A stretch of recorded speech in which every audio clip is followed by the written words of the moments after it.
Assalamualaikum warahmatullahi wabarakatuh, teman-teman semua. Di video kali ini saya akan mempresentasikan hasil dari diskusi kelompok kami yang beranggotakan Oktia Rahmawati NIM 182, Khobir Nazar Robilal NIM 183, Septa Nafis NIM 245, Nilayatul Azizah NIM 246 dan Nana Fitriani NIM 108. Oke teman-teman semua, kita langsung saja ke materinya, yaitu laporan pendahuluan dan asuhan keperawatan dengan gangguan sistem neurologi pada kasus meningitis. Oke, sebelumnya apakah teman-teman semua tahu apa itu meningitis? Jadi meningitis itu merupakan suatu reaksi peradangan yang terjadi pada lapisan yang membungkus jaringan otak, arachnoid dan pia-mater, dan sumsum tulang belakang yang disebabkan organisme seperti bakteri, virus, dan jamur. Selain itu juga, meningitis bisa menjadi salah satu penyakit infeksi yang menakutkan, karena bisa menyebabkan morbiditas yang tinggi. Selanjutnya adalah epidemiologi. Apa sih epidemiologinya? Mari kita bahas teman-teman. Epidemiologi secara global menurut WHO, belum ada estimasi akurat mengenai prevalensi kejadian dan mortalitas meningitis di dunia. Berdasarkan data Kementerian Kesehatan tahun 2011, didapatkan jumlah kasus meningitis terjadi pada laki-laki sebanyak 12.010 pasien dan wanita sebanyak 7.371 pasien dengan jumlah kematian. Mortalitas meningitis ini diketahui memiliki case fatality rate sekitar 14,3% dan tingkat mortalitas hingga 25%. Berikut anatomi fisiologisnya teman-teman, saya jelaskan sedikit. Jadi yang pertama itu otak besar, cerebrum, yang terdiri dari lobus frontal dengan kemampuan membuat alasan, lobus parietal sensor perasaan seperti tekanan, dan yang ketiga itu lobus temporal dengan kemampuan pendengaran. Terakhir lobus occipital rancangan visual. Selanjutnya otak kecil, cerebellum, fungsi utama dalam koordinasi terhadap otot dan tonus otot, keseimbangan dan posisi tubuh. Lanjutan anfis otak tengah, mesencephalon. Otak tengah berfungsi penting pada refleks mata, tonus otot, serta fungsi posisi atau kedudukan tubuh. Dan bagian otak depan, diencephalon, terdiri dari talamus dan hipotalamus yang mempunyai peran masing-masing. Kemudian jembatan Farol, pons faroli, merupakan serabut saraf yang menghubungkan otak kecil bagian kiri dan kanan. Berikutnya adalah etiologi. Apakah teman-teman tahu etiologi atau penyebab meningitis itu? Jadi ada bakteri yang menyebabkan meningitis: S. pneumoniae, P. aeruginosa, N. meningitidis, Mycobacterium tuberculosis dan H. influenzae. Virus ini yang menyebabkan meningitis: enterovirus, herpes, paramyxovirus, virus Zika, West Nile virus dan virus mumps. Berikut adalah manifestasi kliniknya teman-teman. Mual muntah, leher kaku, demam, kejang koma, sakit kepala dan defisit neurologi. Patofisiologi, jamur masuk melalui inhalasi dan menetap di alveolus paru. Ketika imunitasnya lemah, maka jamur ini masuk ke pembuluh darah, hingga ke sistem saraf pusat melalui penghalang darah otak. Mikroorganisme masuk ke cairan cerebrospinal dan memperbanyak diri, maka sel darah putih akan meningkat. Selanjutnya, eksudat yang terbentuk dari hasil inflamasi menyebar ke saraf kranial dan spinal yang menyebabkan kerusakan neurologis dan menyebabkan edema cerebral. Berikut adalah hasil patawainya teman-teman. Selanjutnya pemeriksaan penunjang. Yang pertama laboratorium, pemeriksaan darah urin, radiografi, sen otak, membandingkan CSF normal dengan meningitis. Dan yang terakhir pemeriksaan lumbal fungsi. Penata laksanaan medisnya pertama penata laksanaan umum, pemberian antibiotik, dan pengobatan simptomatis. Berikut adalah diagnosa keperawatannya teman-teman. Yang pertama, Resiko perfusi serebral tidak efektif berhubungan dengan penurunan sirkulasi darah ke otak dibuktikan dengan pasien mengalami sakit kepala. Yang kedua, pola nafas tidak efektif berhubungan dengan hambatan upaya nafas dibuktikan dengan pola nafas abnormal. Dan yang ketiga yaitu, gangguan mobilitas fisik berhubungan dengan penurunan kekuatan otot dibuktikan dengan kekuatan otot menurun.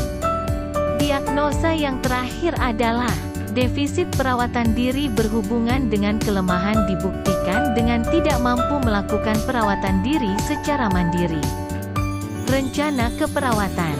DX resiko perfusi serebral tidak efektif. SLKI, perfusi serebral, L02014, Psiki, manajemen peningkatan tekanan intrakranial, DX pola napas tidak efektif. SLKI, pola napas. Psiki, manajemen jalan napas. DEX gangguan mobilitas fisik dengan SLKI mobilitas fisik dan Psiki dukungan mobilisasi. Dan terakhir defisit perawatan diri dengan SLKI perawatan diri dan Psiki dukungan perawatan diri. Selanjutnya kita langsung bahas asuhan keperawatannya teman-teman pada pasien A.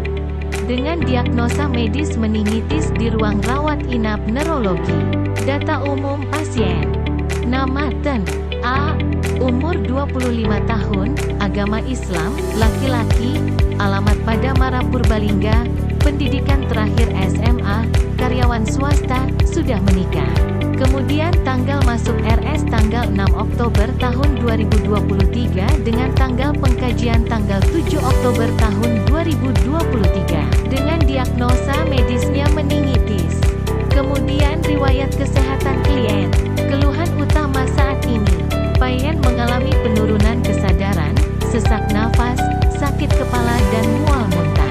Riwayat kesehatan sekarang pasien masuk ruangan neurologi dari IGD Margono. Referensi dari RS Siaga Medika pada tanggal 6 Oktober tahun 2023 dengan keluarga klien mengatakan klien sakit kepala, sakit perut, batuk berdahak, nafas sesak, mual dan muntah. Keluarga mengatakan klien gelisah, aktivitas dibantu keluarga, lemah serta penurunan kesadaran sejak 2 hari sebelum masuk RS. Riwayat kesehatan dahulu klien mengalami batuk sejak 2 bulan sebelum masuk RS dan demam 2 minggu. Riwayat kesehatan keluarga dalam keluarga Ten A. Belum ada yang pernah mengalami penyakit meningitis. Dan riwayat alergi pasien, tidak ada riwayat alergi terhadap apapun. Pemeriksaan fisik, keadaan umum. A. Tingkat kesadaran. Sopor stupor. B. GCS 62AM2V2. C. TTV 128/76 mm hidrargyrum. D. Nadi 98 kali menit. E. RR 47 kali menit. Terdengar ronci. F. Suhu 37,0 C. G. Status gizi. Baby 50 kg. TB 160 cm. IMT 19 normal. Pemeriksaan kepala meningitis. Kepala, inspeksi, simetris, palpasi, tidak ada pembengkakan atau odema. Rambut, inspeksi. Rambut tampak hitam, tidak ada uban, rambut tampak kotor, sedikit berbau. Mata, inspeksi, simetris, konjungtiva tampak merah, sklera ikterik, pupil unisokor, hidung. Inspeksi, simetri, tidak ada benjolan, terpasang. NJT, terpasang oksigen NRM, tidak ada polip. Palpasi tidak ada nyeri tekan. Kemudian telinga inspeksinya simetri, tidak ada pengeluaran serumen, tidak ada gangguan pendengaran. Palpasi tidak ada nyeri tekan. Mulut dan gigi, inspeksi. Mukosa bibir kering, tidak ada gigi. Palsu, mulut berbau, lidah kotor, terdapat keris gigi. Saraf kranial, saraf I. Biasanya pada klien meningitis tidak ada kelainan fungsi penciuman. Saraf kedua, tes ketajaman, penglihatan dalam batas normal. Saraf IGA 4, pemeriksaan fungsi dan reaksi pupil pada klien meningitis yang tidak disertai penurunan kesadaran biasanya tanpa kelainan.